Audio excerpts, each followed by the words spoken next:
Mandya JDS ಸಮಾವೇಶಕ್ಕೆ ಕೃಷ್ಣ ಬೈರೇಗೌಡ ಲೇವಡಿ ಮಾಡಿದ್ದಾರೆ. ಜೆಡಿಎಸ್ ಮುಗಿಸಲು ಬಿಜೆಪಿ ಸ್ಕೆಚ್ ಹಾಕಿದೆ. ಯೋಗೇಶ್ವರ್ ಗೆಲ್ಲಲು ಸಹಾಯ ಮಾಡಿದ್ಯಾರು ಅಂತ ಪ್ರಶ್ನೆ ಮಾಡಿದ್ದಾರೆ. ಬಿಜೆಪಿ ಉದ್ದೇಶ ರಾಜ್ಯದಲ್ಲಿ ಜೆಡಿಎಸ್ ಅನ್ನ ಮುಗಿಸೋದು. ಭವಿಷ್ಯದಲ್ಲಿ ಜೆಡಿಎಸ್ ಪಕ್ಷವನ್ನ ಬಿಜೆಪಿ ನುಂಗ್ ಹಾಕಲಿದೆ ಅಂತ ಮೈಸೂರಲ್ಲಿ ಕಂದಾಯ ಸಚಿವ ಕೃಷ್ಣ ಬೈರೇಗೌಡ ಹೇಳಿಕೆ ಕೊಟ್ಟಿದ್ದಾರೆ.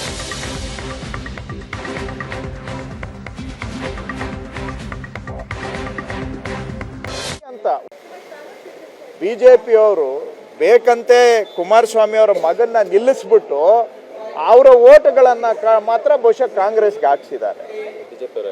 ಇಲ್ಲ ಅಂದ್ರೆ ಸರ್ 97,000 ಬರೀ ದಳದ ಓಟಿತ್ತು. ಬಿಜೆಪಿ ಅಲಯನ್ಸ್ ಆದ್ಮೇಲೆ ಅವ್ರಿಗೆ ಬರಬೇಕಾಗಿರೋ ಓಟ್ ಜಾಸ್ತಿ ಆಗ್ಬೇಕಾ ಕಡಿಮೆ ಆಗ್ಬೇಕಾ? ಹಾಗಾದ್ರೆ ಚನ್ನಪಟ್ಟಣದಲ್ಲಿ ಬಿಜೆಪಿ ಅಂತ ಒಂದು 10,000 ಓಟು ಇಲ್ವಾ? 10,000 ಓಟು ಇಲ್ವಾ? ಯೋಗೇಶ್ವರ್ದು ಪರ್ಸನಲ್ ಪ್ರಭಾವ ಬಿಟ್ಬಿಡಿ, ಒಂದು 10,000 ಬಿಜೆಪಿ ಓಟ್ ಇಲ್ವಾ? ದಳ ಅವ್ರದ್ದು ಓನ್ 97,000 ಇದ್ದಿದ್ದು 85,000ಕ್ಕೆ ಹೆಂಗೆ ಕುಸಿಯಿತು?